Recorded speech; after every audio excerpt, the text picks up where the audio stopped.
ஆண்டவர் பெயரிலே அழகான ஒரு பாடலை பாட இந்த பாட்டானது முற்றுக்குள் இருந்தது அவமருக்கு நானே வல்லரக்கு. ஆமா, வல்லரக்கன் காதுக்கு எட்டியது. அரும்பெரும் காட்டுக்குள்ளே இவ்வளவு இனிமையான ஒரு சிவபெருமான் பாடல் கேட்க வேண்டுமானால் சிவபெருமான் வந்திருப்பார். வரத்தை வாங்கிக் கொள்ளலாம் என்று எங்கும் புகழ் மூர்த்தி வந்தார் என்று கையால் பொழுது நின்றார்.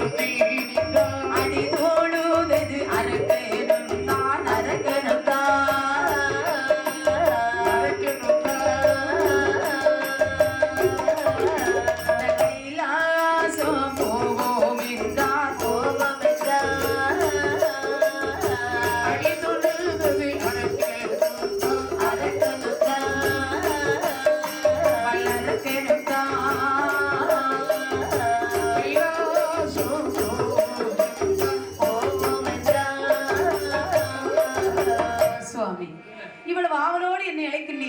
தாங்கள் சிவனா இல்லை அல்லது விஷ்ணுவா இல்லை அல்லது இந்த பிரம்மதேவனா? சிவன் இல்லை, விஷ்ணு இல்லை, பிரம்மதேவன் இல்லை. அப்படின்னா தாங்கள் யாரோ? என்னுடைய பேர் நந்திதேவன். நந்திதேவரா? ஆமாப்பா. ஒருபோது நம்பவே மாட்டேன் சுவாமி. நம்ப மாட்டாய் என்று சொல்கின்றாய். நந்தி என்றால் மாட்டு முகம் என்றல்லவா சொல்வார்கள். ஆமா, தாங்களை பார்த்தால் அப்படி தெரியவே இல்லையே. ஏன் அப்படி தெரியவில்லை என்று சொல்கின்றாய்?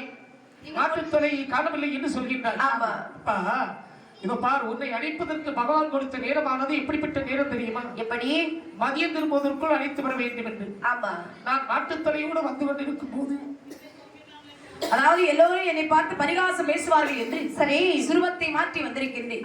உடனே நீ என் கூட கைலாசம் வர வேண்டும் என்று சொல்ல என்ன நம்பினே நாதனே என்று நந்திதேவர் அரக்கனை அழைத்துக் கொண்டு ஏகபலகாதமளி கடந்து ஏகபலகாதமளி கடந்து மயிலாற்று பாலோ ஏகபலகாத வழி கடந்து ஏகபலகாத வழி கடந்து மயிலாற்று பாலம் காலங்கடந்த கருவிலேறி மாணவர் நாட்டில் வந்து சேர்ந்தார்.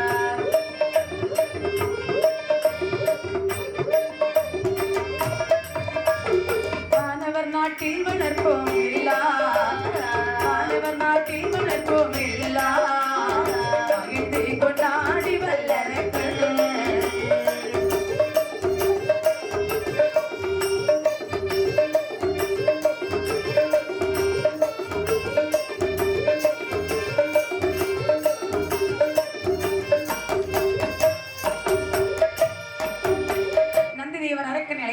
சரி கள்ளப்படை என்று சொல்லக்கூடிய வனத்தை கடந்து காடு மேடு குன்று குமடெல்லாம் தாண்டி மாணவர் நாட்டிலே வருகின்றார்.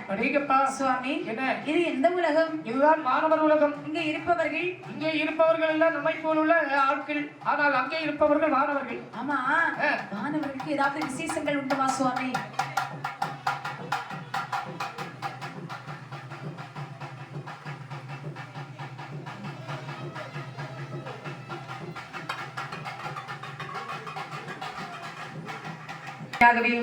நந்திதேவர் அரக்கனை அழைத்துக் கொண்டு சரி கள்ளப்படை என்று சொல்லக்கூடிய வனத்தை கடந்து காடு மேடெல்லாம் கடந்து வானவர் நாட்டிலே வருகின்றார்கள். சுவாமி, என்ன இந்த வானவர்களுக்கு ஏதாவது விசேஷங்கள் உண்டுமா சுவாமி? அதாவது அல்லறை சில்லறை கல்லறை என்பது இந்த வானவர்களுக்கு கிடையாது. அல்லறை என்றால் என்ன சுவாமி? அல்லறை என்பது கல்யாணம் என்றது. கல்யாணமே கிடையாது. அப்படியா? சில்லறை என்றால் குழந்தைகளை பெற்றெடுப்பது. குழந்தை இல்ல இல்லை. கல்லறை என்றால் சாக்காரம். இறப்பு பிறப்பில்லாத உலகம் வானவர் உலகம். வானவர் நாட்டிலே உள்ள குழப்பமெல்லாம் பார்த்துவிட்டு இந்திரலோகம் வழியாக யமலோகம் வருகின்றார்கள். யமலோகத்திலே யமதர்மன் கொலுவாகவே அமர்ந்திருக்கின்றார். சரி, நாலு பக்கம் அக்கினியா நலமதாக தான் நாலு பக்கம் அக்கினியா நலமதாக தான்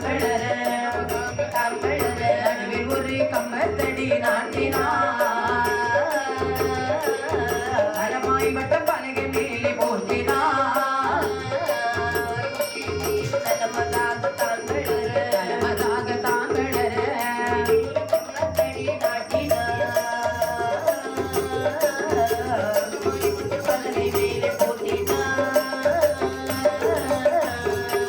வட்ட பலகை மேலே யமராஜன்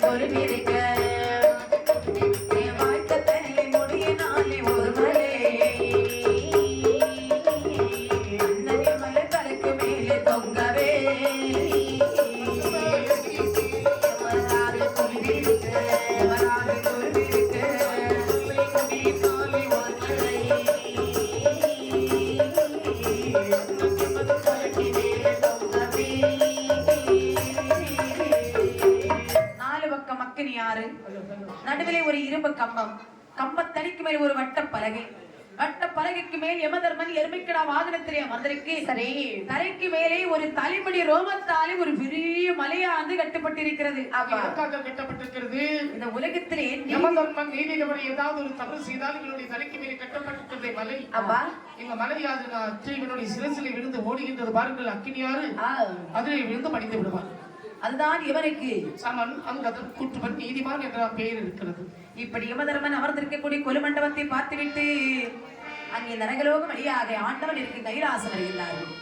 கைலாசமலையிலே ஆண்டவராகிய சிவபெருமானுக்கு சரி அங்கே 18 விதமான மேளதாளங்கள் அப்படியே தன்னைத்தானே முழங்கிக் கொண்டிருக்கிறது.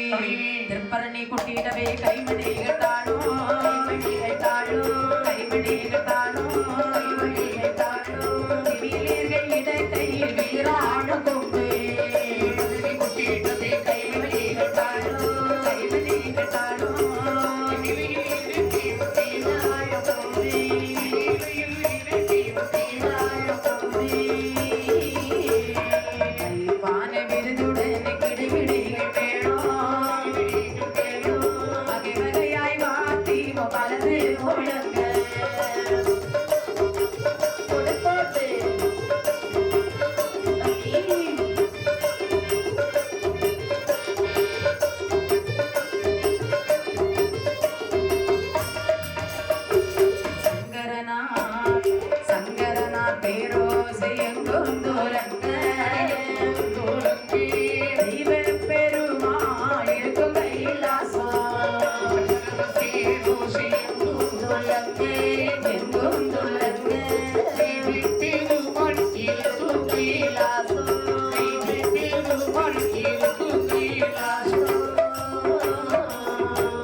ஒலித்துக் கொண்டிருக்கக்கூடிய அந்த ஓலக்க மண்டபத்தில் ஆளாளிட்ட வேலையை தலைமையிலுள்ள நந்தி தேவர் அரக்கனை அழைத்துக் கொண்டு ஆண்டவருடைய முன்பிலே விட்டார். அப்படி பகவானே, நந்தி தாங்கள் கூறிய பிரகாரம் இதோ அழைத்து வந்திருக்கிறேன் என்ற நந்தி பகவானே பார்த்தான் வல்லரக்கன். எஞ்சான் உடம்பை ஒரு ஜான் ஆக்கி பகவான் பாதத்திலே விழுந்து ஆண்டவரை அடிவணிந்து சொல்கின்றார். நான் தான் உங்களை நினைத்து தவம் இருந்து பக்தன். என்னுடைய நாடு பாதாள நாடு. பாதாளம் ஆண்டு வந்தேன், பௌசுமல பெற்று வந்தேன். பாதாளம் ஆண்டு வந்தேன், பௌசுமல பெற்று வந்தேன். சிறுகுளித்து ஓடி வந்தேன், சிறுகுளித்து ஓடி வந்தேன். ஜெயம்பர நாடி வந்தேன், பௌசுமல பெற்று வந்தேன். பாதாளம் ஆண்டு இருந்தேன், பௌசுமல பெற்று வந்தேன். சிறுகுளித்து ஓடி வந்தேன், நாடி வந்தேன்.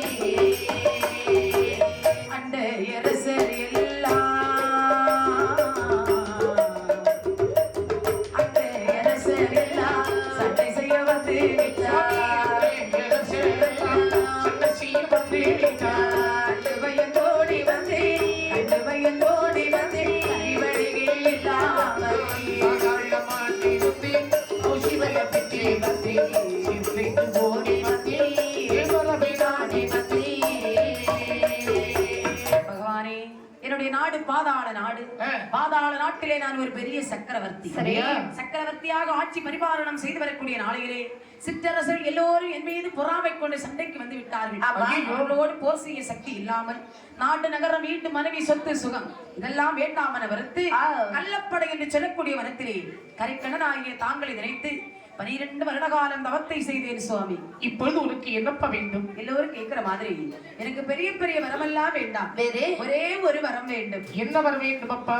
பகவானே, எனக்கு இல்லையும் சிறிய வரம் ஈஸ்வரரே தாருமையா.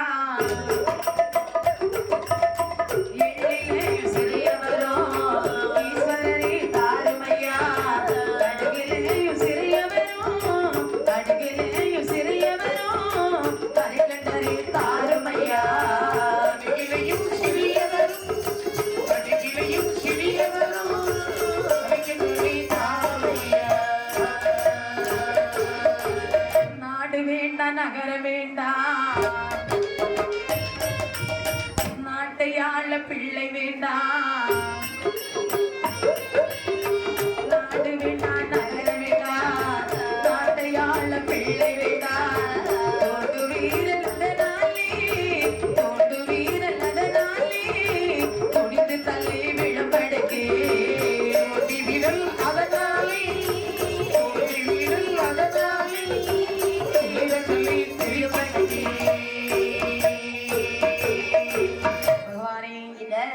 மாலையும் சிறிய வரம், கொஞ்சம் எடை கூடின வரம், சரி, கடுகளையும் சிறிய வரம், கொஞ்சம் காட்டமான வரம் தாருங்கள் சுவாமி. பக்தா, என்ன நீ கேட்கக்கூடிய வரத்தை பார்க்கும் போது எனக்கு புரியவில்லை. புரியும்படியான வரத்தை கேள், உனக்கு கொடுக்கிறேன். சுவாமி, என் கையிலே 5 விரல் இருக்கிறது வாருங்கள். அப்பா, ஆள்காட்டி விரலை கொண்டு சரி, சிற்றரசர்கள் களத்துக்கு நிகராக என் விரலை நீட்டுகின்றேனோ அவர்கள் தலை சுக்கல் சுக்கலாகி அற்றி விழும்படியான வரம் தாருங்கள் சுவாமி. பத்மசூரா, என்ன தேவர்களும் முனிவர்களும் செய்ய முடியாத அரிய பெரிய தவத்தை செய்துவிட்ட நீ இப்படிப்பட்ட அற்புதமான வரத்தை கேட்பாய் என்று நான் நினைக்கவில்லை. ஏன் சுவாமி? இதைவிட மேலான வரம் அல்லவா உனக்கு யாம் தரலாம் இருக்கிறேன். இதைவிட மேலான வரம்? ஆமாப்பா. அது என்ன வரம்? சாலுவ சாமிவ சாருவ சாய்ச்சி என்று சொல்லக்கூடிய 4ஆம் மதத்தை தரலாம் இருக்கிறேன்.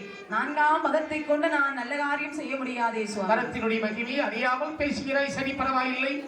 என்னுடைய மைத்துனன் பரந்தாமன் பார்க்கலை பள்ளி கொண்டிருக்கிறாரே, அவருடைய கழுத்தை அலங்கரித்துக் கொண்டிருக்கின்ற துளசிமணி மாலை உனக்கு தருகிறேன். சுவாமி, மாலை கழுத்திலே போட்டால் பார்ப்பதற்கு அழகாக இருக்கு, ஆனால் மாற்றானை வெல்ல முடியாதே சுவாமி. அப்படியா? இந்த வரம் உனக்கு வேண்டாம். அப்படியானால் கைலாச மலையில் பார்வதியானவளை என்னுடைய இடப்பக்கம் அமர்ந்திருக்க, வலப்பக்கத்திலே கண்ணப்பன் என்று சொல்லக்கூடிய திண்ணனார் அமர்ந்திருக்க, இன்னும் அடுத்தபடியாக உன்னை அமர வைக்கலாம் என்று இருக்கிறேன். சுவாமி, கைலாச மலையிலே பகவான் பக்கத்திலே நான் அமர வேண்டுமானால் புண்ணியம் செய்திருக்க வேண்டும். ஆனால் அந்த பாக்கியம் எனக்கு இப்போது வேண்டாம். நான் கேட்ட பிரகாரம் நீட்டின விரலுக்கு தலை தரிக்கும்படியான வரத்தை தாருங்கள். கெடுவான் கேடைத்தான் நினைப்பான் கேட்டு கொடுப்பது நமது கடமை என்று பகவான் அரக்கனுக்கு வரம் எப்படி கொடுக்கிறார்கள்? 18 விதமான மேல தானங்கள் முழங்க ஆண்டவன் அரக்கனுக்கு வரம் சொல்லி கொடுக்கின்றார். தளமதில் உனதுடல் பொடிபடவே தந்தை நீ கிட்ட வரமதுதான்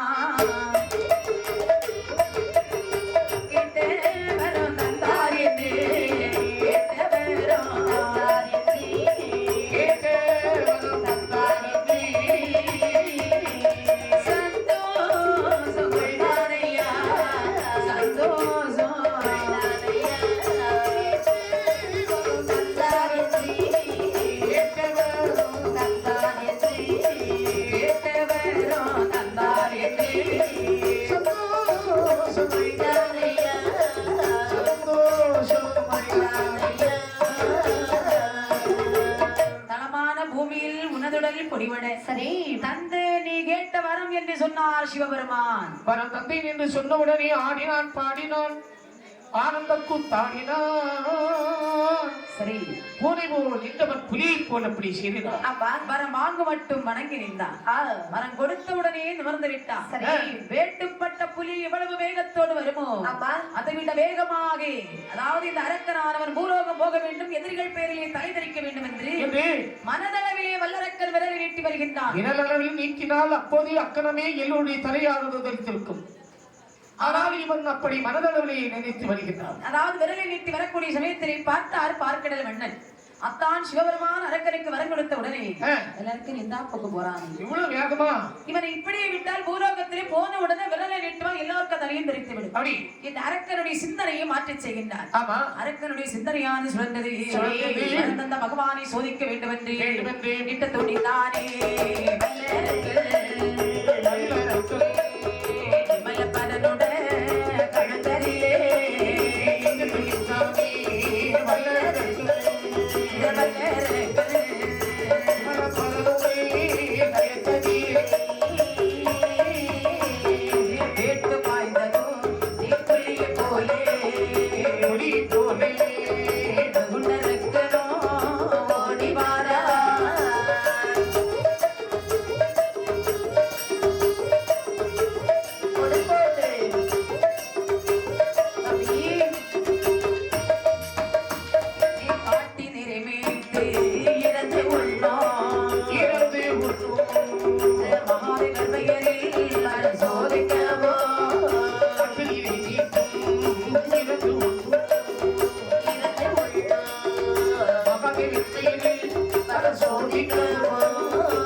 வந்தானோ அதை விட வேகமாக திரும்ப மாறி கைலாசம் வருகின்றார். ஐயோ அரக்கனுடைய வரவை கண்டு தேவர்கள் முனிவர்கள் எல்லோரும் ஓடுகின்றார்கள்.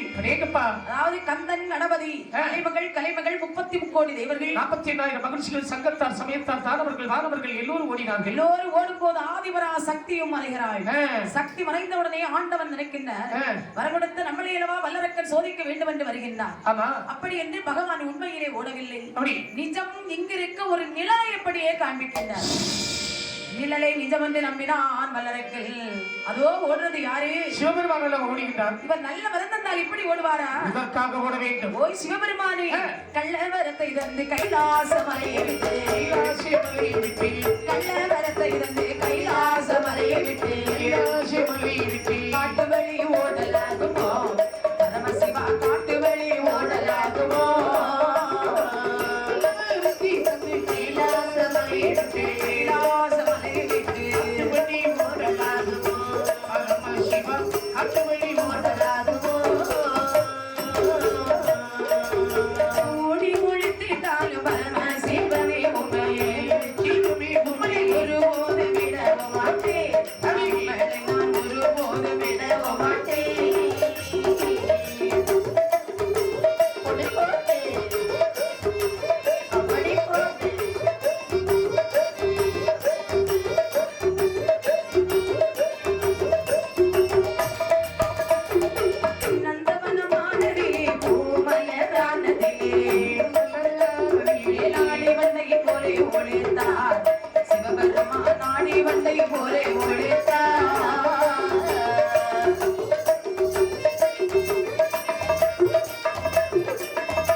காற்றாக பறந்தால் கண்டதுண்டமாக்கிடுவி, ஈயாக பறந்தால் எரிதுண்டமாக்கிடுவி. முன்னும் மின்னுமாக ஓடும்போது, அதாவது ஓடக்கூடிய முயலை ஒரு நாய் துரத்துவது போன்று இந்த அரக்கனானவள் சிவபெருமானை விரட்டி வருகின்றார். பார்த்த பகவான் அவர் கண்ணுக்கு ஒரு மாய்வை செய்ய வேண்டும் என்று 33 கோடி தேவர்களை ஒரு நந்தவனமாக மலரச் செய்து பார்வதா தேவியை ஐவதலி என்று சொல்லக்கூடிய மலராக மலரச் செய்து ஐவதலி என்று சொல்லக்கூடிய மலரில் ஆண்டவன் ஒரு லிங்கமாகவே மறைகிறார். மறைந்த நன்னருகே இருந்த போவதிலே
இதை தெரியாத வல்லரக்கன் பகவானுடைய அடியை பார்க்கின்றார்.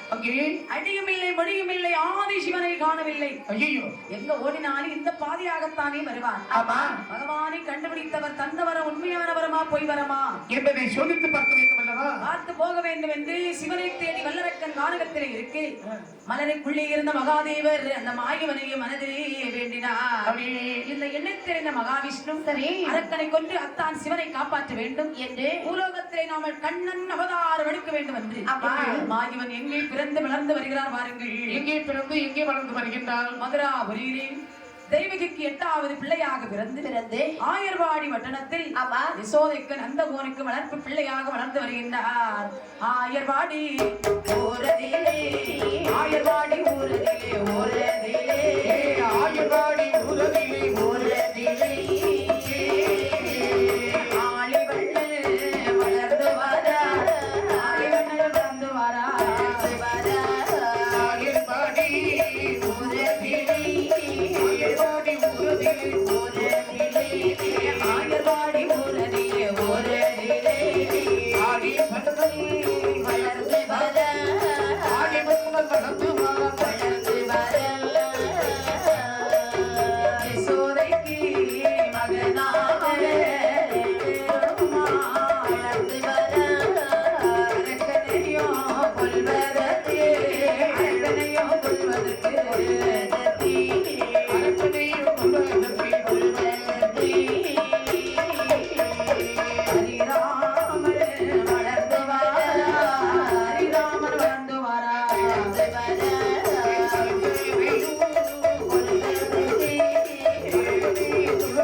அரக்கனையே கொல்வதற்கு ஒரு கோடி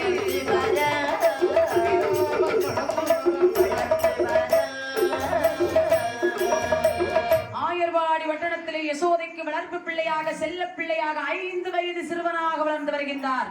தீராத விளையாட்டு பிள்ளை. சரி, கண்ணன் நினைக்கின்றார், அதாவது 1000 குல பெண்கள் அரண்மனையிலே சென்று தயிர் மோர் வெண்ணெய் எல்லாம் நாமல் களவாடி சாப்பிட வேண்டும். களவுக்கு போக வேண்டுமானால் ஒற்றைக்கு போனா நல்லா இருக்குமா? இருக்காது இல்ல. ஆமா, தன்னோடு சேர்ந்த தோழன்மார்களை அழைத்துக் கொண்டு போக வேண்டும் என்று தோழன்மார்களை அழைத்துக் கொண்டு வருகின்றார். சமநல்ல சாமத்திலே சாமநல்ல சாமத்திலே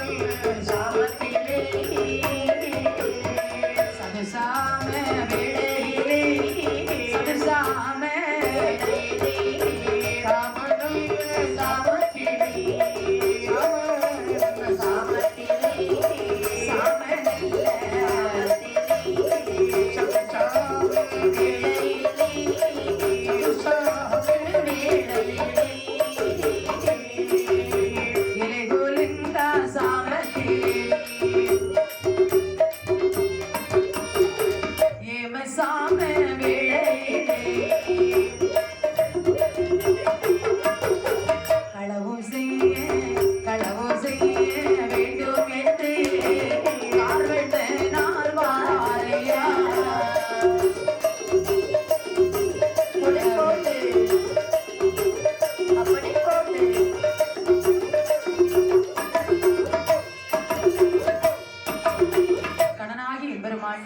தோழன்மார்களை அழைத்துக் கொண்டு சாம நேரத்திலே களவுக்கு வருகின்றார்.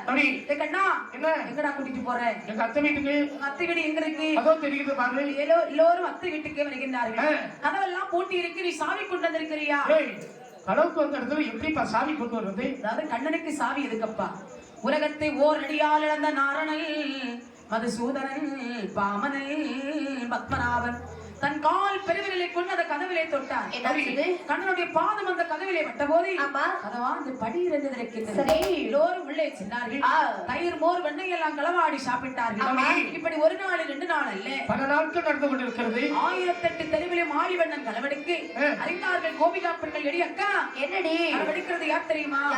யசோதையுடைய மகன் கண்ணன் தான் களவெடுத்தான். வீட்டு மக்கள் நமக்கு இருக்குடி. களவு போகாமல் இருக்க வேண்டுமானால் யசோதை இடத்திலே நாமல் சென்று பராதி சொல்ல வேண்டும். கோவிகா பெண்கள் எல்லோரும் ஒன்று சேர்ந்து யசோதை வீட்டிலே வருகின்றார்கள். அடியே யசோதா, யசோதா உந்தன் ஆயர் குலத்தோதித்த யசோதா உந்தன் ஆயர் குலத்தோதித்த மாயவன் கோபாலகிருஷ்ணன் ஜெயம் தாரத்தை கேளா.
எங்கள் வீடுகளிலே வந்து தயிர் மோர் வெண்ணெய் எல்லாம் களவு செய்து சாப்பிடுறாண்டி. என் பையன் அப்படி எல்லாம் பண்ண மாட்டாண்டி. நல்ல பையன், தங்கமான பையன். உன்னுடைய மகனை கூப்பிட்டு கேளுடி. உடனே யசோதையானவள் தன் மகன் கண்ணனை அழைத்தாள். அடி மகனே கண்ணா, அம்மா மகனே கிருஷ்ணா, என்னைய இழுக்குமா கூப்பிடு. மகனே அம்மா இங்க எல்லாம் வந்திருக்கிறது யாருன்னு பாத்தியா? எல்லாம் வந்து இழுக்குது யாரு? எல்லாம் நம்ம சொந்தக்காரங்க தான். எனக்கு வந்து இழுக்காம உன் மேல பராதி கொண்டு வந்திருக்காங்க. என்னன்னு? இவங்க வீடுகளிலே சென்று தயிர் மோர் வெண்ணெய் எல்லாம் களவு செய்து சாப்பிட்டியா மோனி? ஐயோ அம்மா, என்ன இவர்கள் எப்படிப்பட்டவர்கள் தெரியுமா? அம்மா, பொல்லாத கோபி மாரம்மா, பொல்லாத கோபி மாரம்மா, இல்லாத வார்த்தைகளை சொல்லுறா சும்மா சும்மா சும்மா, பொல்லாத கோபி மாரம்மா.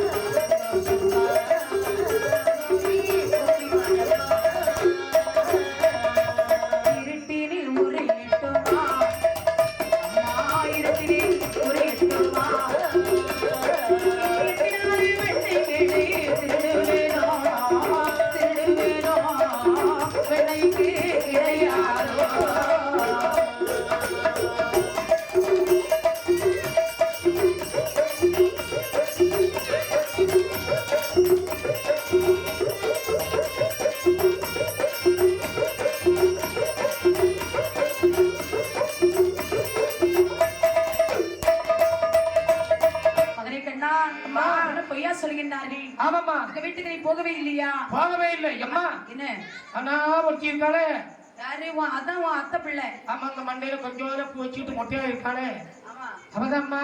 அப்படியா? ஆமா, அவ முந்தா நாள் சாயங்காலம் பார்க்குற நிலையிலேயே பந்து விளையாட சென்றாளாம். அவளா? அவ கொண்ட முடியை எட்டி பிடித்தாயாடா. அம்மா அதான் கொண்ட இல்லாம இருக்கா. நான் இல்லம்மா, அவ ஓடி ஓடி உடங்காட்டுக்குள்ள ஓடி சொல்லி போனாளா, மண்டையில உள்ள கொண்ட உடங்காட்டுல அப்படி ஒட்டிட்டு இருந்தது. உடம்புள்ள தொங்கிருச்சா? ஆமா. நீ என்ன செய்த? நான் எடுத்து கொண்டு வந்து கொடுக்கலான்னு சொல்லி போனேன். கண்ணா, அவங்க அப்பா நின்னாங்க, நம்ம வீட்டுக்கு கொண்டு வந்துட்டேன். மாட்டு தோடு தொங்க விட்டுருக்கேன். பார்த்தால் யசோதை, அடியே கோபிகா பெண்களே, என்னடி மகன் நல்லவன். ஓஹோ, கள்வன் என்பதை நம்ப வேண்டுமானால் கையும் களவுமாக பிடித்து வந்தால் நம்பவே, இல்லாவிட்டால் நம்ப மாட்டேன் என்றார்.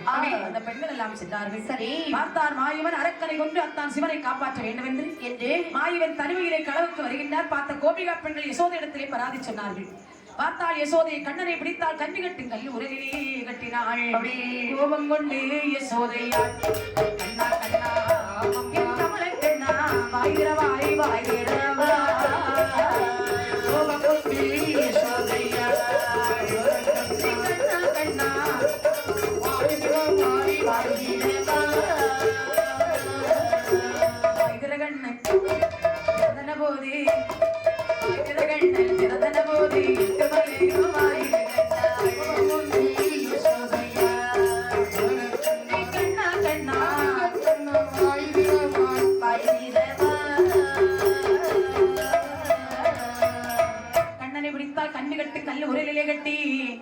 அடிக்கும் போது கண்ணன் அம்மா என்று வாயை திறந்து காட்ட, கண்ணன் வாய்க்குள்ள 7 14 உலகமும் தெரிகிறது. அடித்த யசோதையின் கண்ணன் வாயிலை தெரிந்தாள். பார்த்த யசோதை கண்ணன் பாதத்தில் விழுந்து, மகனே கண்ணா, அதர்மத்தை அழித்து நல்மை நிலைநாட்ட நீ எனக்கு மகனாக கிடைத்திருக்கிறாய். நீ இன்னும் இந்த 1000 வாடியில இருந்தாயே. ஆனால் கோபிகா பெண்கள் எல்லோரும் பராதி கொண்டு வருவார்கள்.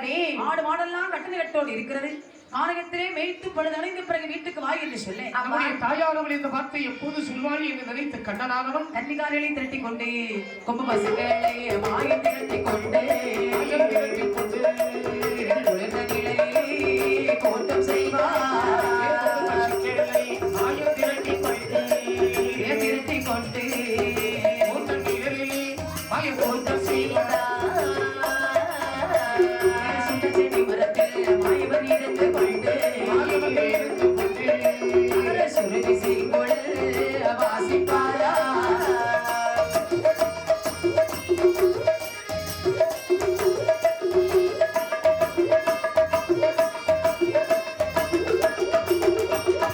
சுண்டச்செடி மரத்தில் மாயவன் இருந்து கொண்டு,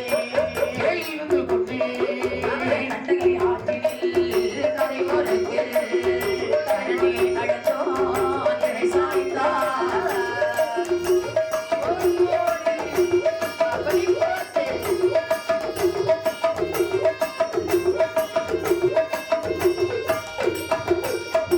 கண்ணனாகி என்பெருமாள் கன்னிகாரிகளை திரட்டிக் கொண்டு, சரி, அனைவரும் கானகத்திலே வருகின்றார்.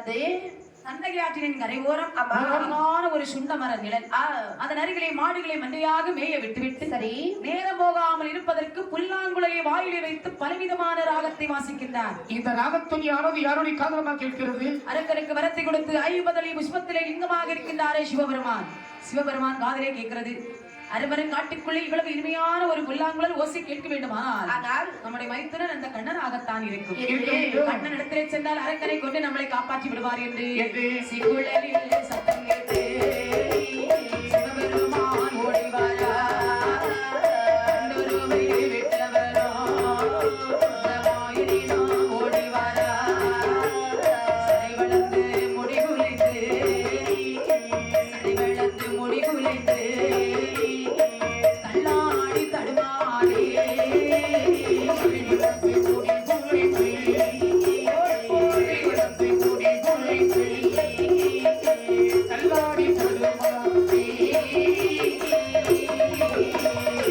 பூவிட்டு கீழிறங்கி கண்ணா அபயம் மைத்துனா அபயம் என்று மாடு வைத்து நிற்கக்கூடிய மாயவன் மாதத்திலே முத்தண்டு விழுந்தார். என்னை காப்பாற்றுங்கள் என்று சொல்லும் போது உருட்டி உருட்டி பார்க்கிறார். முதுகிலே மச்சரேகை இருக்கிறது. இப்படி முதுகிலே மச்சரேகை இருக்க வேண்டுமானால் நம்முடைய மைத்துனர் பரமசிவன் அல்லவா? என் காலாவின் பாலிலிருந்து சிவபெருமான் முகத்திலே தொலைத்து கேட்கின்றான். கண்ணனை பெற்றெடுத்தவரே, கடல் மழுவை தரித்தவரே, ஆரகால விஷத்தை எமுதாய் உண்டவரே, பிட்டுக்கு மண் சுமந்தை பிறம்பால் அடிப்பட்ட பிறகு கூட உங்க வேணியாண்டி இப்படி தள்ளாடி தடுமாறதை கிடையாது. இனத்தான் இப்படி அலைந்தலைந்து வந்திருக்கின்றீர்கள். ஆகாத அரங்கிற்கு வரத்தை கொடுத்து விட்டு ஆபத்தில் மாட்டிக்கொண்டேன் மைத்துனா. என்னாச்சுப்பா? பாதாள உலகத்தில் 12 விழகாக பக்தாசூரன் என்று சொல்லக்கூடியவன் தவம் இருந்தான். சரி, அண்ணனுடைய தவநிலை யாராவது முத்திரை பெற்றி என்னை அக்கினி சொலியாக நாடியது. நந்தியின் பொருள் அவனை அழைத்து வந்து அவன் என்னவரை கேட்டான் தெரியுமா? தூண்டு விரல் கொண்டு நீக்கினால் யாருடைய சிரசாக இருந்தாலும் அச்சத்திருக்கும்படியாக வரத்தை தாங்கள் என்ன செய்தீர்கள்? அவ்வாறே கொடுத்து விட்டேன். இப்போது என்ன ஆகிவிட்டது? என்னை திறத்து வருகிறான் மைத்துனா. அதற்கு நான் என்ன செய்ய வேண்டும்? அவனை கொல்ல வேண்டும், என்னை காப்பாற்ற வேண்டும். நானோ இந்த கானகத்திலே மாடு மேய்க்கிறேன். உங்களுக்கு மாடு மேய்க்கு சம்மதமா? என் ஆடு மாடுகளை சிவனிடத்தில் ஒப்படைத்து விட்டு வல்லரக்கனை கொல்ல போக வேண்டும் என்று வெற்றிகரன் சீர்வாதம் நமஸ்காரம் செய்தார். நமஸ்காரம் மனதம் செய்து நானவனை சடுதே உமக்காகவே நடித்து உறுதி பூஜை செய்தவரை சமத்தால் அவனை கொண்டு தான் வாரேன் என வழி நடந்தாரே.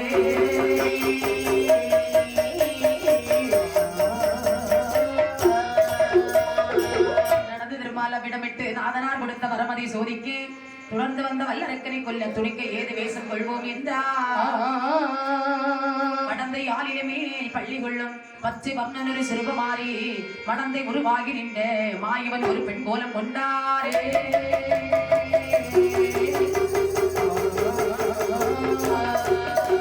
கொண்ட வர்ண தன்னுடைய சிறுபமாறி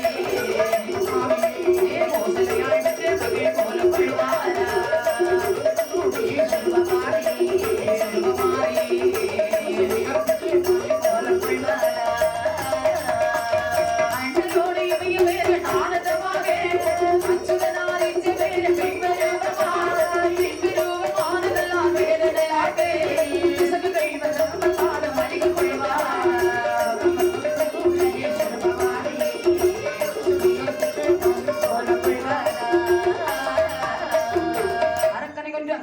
காப்பாற்ற வேண்டும் என்று மாயவன் அழகான ஒரு பெண் போல கொண்டு அழகுக்கு ஏற்றவாறு ஆடை ஆபரணங்கள் தோன்றி அரக்கன் முன்பிலே தோன்றினார். பெண் அழகை கண்ட வல்லரக்கன் என் கூட வா என்று சொல்ல, அதாவது உன் கூட வர வேண்டுமானால் எனக்கு ஒரு சத்தியம் ஒன்று செய்து தர வேண்டும். சத்தியம் என்று சொன்ன உடனே என்ன சத்தியம் தான் எதிரைய செய்து தாரே, என்ன சத்தியம் தான் எதிரைய செய்து தாரே. பாக்கடலே பள்ளி பள்ளம் பசங்களை ஆடையிடவா பள்ளி சொல்லும் ஆடையிடவா கொண்ட வல்ல வந்த பிள்ளையார் ஆடையிடவா தலைகளெல்லாம் ஆணையிட போக வேண்டாம். ஆணையிட போக வேண்டாம். நல்ல தலைமதிலே எய்தான ஆணை உண்டு. ஒற்றுமைய ஓராணை உறுதி வர நான் சொல்லுறேன். உறுதி வர நான் சொல்லுறேன்.